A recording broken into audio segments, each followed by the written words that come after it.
કમોસમી વરસાદે આ વખતે ખેડૂતોને ખૂબ હેરાન કર્યા છે। કેટલાય એવા ખેડૂતો છે કે જેમને 100% પાક નિષ્ફળ ગયો છે।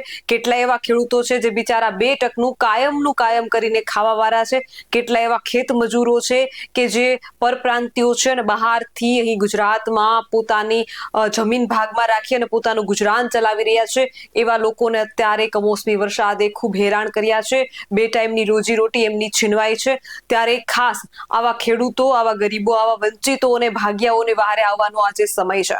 ત્યારે અમરેલી જિલ્લાના 4 ગામ આંબા, સાજનટીંબા, અંટાડિયા અને લીંબડિયાના કુલ 80 પરિવારને કુલ રકમ 10 લાખની સહાય પ્રવીણ તોગડિયા દ્વારા આપવામાં આવી છે। નમસ્કાર, આપનું સ્વાગત છે BS9 TV ન્યૂઝ ઉપર અને હું છું આપની સાથે કાજલ સુવા।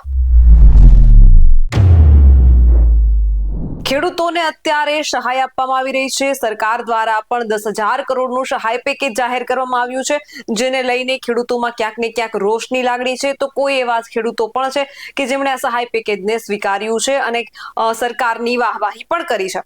ત્યારે ક્યાંક ને ક્યાંક ખેડૂતોમાં રોષ પણ છે અને હવે કેટલાય ઉદ્યોગપતિઓ, દાતાઓ પણ ખેડૂતોની વહારે આવી રહ્યા છે અને સમય જ એવો છે કે અન્નદાતાનું ઋણ ચૂકવવાનો। ત્યારે આવા જ એક દાતા છે પ્રવીણ તોગડિયાભાઈ કે જેમણે અમરેલી જિલ્લાના 4 ગામના 80 જેટલા પરિવારને 10 લાખની સહાય કરી છે। સર્વપ્રથમ તો એ વિડીયો ઉપર નજર કરીએ।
આવા જ વધુ અહેવાલ સાથે મળતા રહીશું। તમે મારી YouTube ચેનલને સબસ્ક્રાઇબ કરવાનું અને અમને Facebook અને Instagram પર ફોલો કરવાનું ચૂકશો નહીં। બાકી અવનવી અપડેટ મેળવવા માટે આપ જોતા રહો BS9 TV ન્યૂઝ।